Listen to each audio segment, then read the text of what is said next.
السلام عليكم ورحمة الله وبركاته. زي ما قلنا في طي الفيديوهات واحنا في نص الفيديوهات بنقول ان احنا بنحسن الكود بتاعنا، دام في اي حاجة نقدر نعملها ونخليها كويسة بنعملها ونخليها كويسة قدر استطاعتنا ما دامنا في الامكان. من ضمن الحاجات المشهورة، الكلمات المشهورة، يقول لك اهم من الشغل تظبيط الشغل. تمام؟ انا لو دوست على اباوت دلوقتي عاوز اروح على صفحة الاباوت، مفيش فرق بينها بين الهوم والاباوت والكونتاكت. مفيش، مع ان انا واقف في صفحة الاباوت. هل ده ينفع؟ اكيد طبعا ده ما ينفعش باي حال من الاحوال. طيب العمل ان انا دلوقتي لما ادوس على اي لينك من دول المفروض اعلمه بلون مختلف. تمام كده؟ فعاوزين نعمل ده. ازاي؟ تعالى بالراحه كده. هنعمل ده بشكل بسيط جدا من خلال ادي هروح على الفرونت، هروح على لي اوت، هروح على الاب دوت بلاي دوت بي.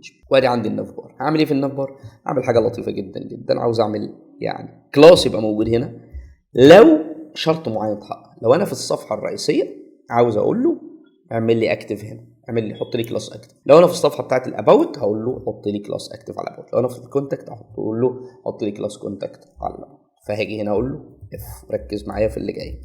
اف عاديه، اف شرطيه عاديه. اقول له لو الريكوست اللي عندي، ودي هيلبر ميثود بتاعه الريكوست. بعد كده عندي حاجه اسمها از، وهقول له از. ركز معايا، لو از الباص الاساسي، الراوت الاساسي، اقول له هنا اطبع كلمه اكتف.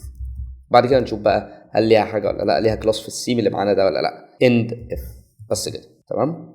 تعال نجرب الكلام ده ونشوف فعاليته شغال ولا لا. المفروض هو في الراوت الاساسي يحصل الكلام ده. فتعال نشوف. ادي الهوم اهو اكتف، مفيش حاجه. طب هل الكلاس اللي احنا قلنا عليه اللي اسمه اكتف اتحط ولا لا؟ بقى موجود ولا لا؟ بقى موجود اهو. خلاص، يبقى انا يا سيدي احط انا ايه. تعالى كده. هو احنا لما حطينا هنا تكست برايمري اشتغل زي الفل. انا مش هقول له تكست برايمري، هغير اللون بتاع بدل ما اقول له اكتف هنا احط كلاس جديد خالص.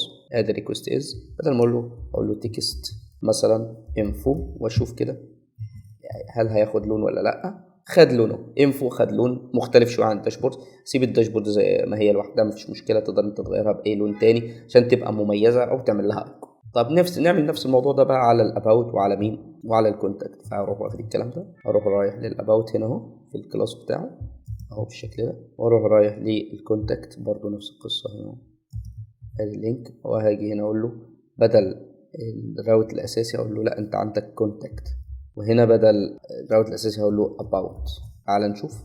نعمل ريلود. ادي الاباوت ما اتغيرش، ادي الكونتاكت ما اتغيرش. في مشكله عندي. ايه هي المشكله؟ فتعال نشوف مثلا الاباوت اف ريكوست از اباوت نشيل هذه العلامه، واز ريكوست از كونتاكت برضه نشيل هذه العلامه، ونشوف ايه اللي هيحصل. الكونتاكت تمام اهي، والاباوت تمام زي الفل. لو نزلنا كده بقى شكلها بالشكل ده لطيف جدا جدا ومميزه، واقدر اعرف انا واقف فين. بقينا جزء مهم جدا لازم نعمله في الصفحه بتاعتنا، وهو الاعدادات الرئيسيه. عاوز اتحكم في الكونتنت ده، وعاوز اتحكم في السوشيال لينكس بتاعتي بالشكل ده. عاوز اتحكم فيها ما تبقاش بالشكل ده خالص. وكمان ممكن اتحكم في حاجات تانية كتير زي اللوجو، زي حاجات كتيره قوي انا اعرف اتحكم فيها. بس الموضوع بسيط عندنا في الثيم بتاعنا، فبرضه احنا مش عاوزين نخليه معقد.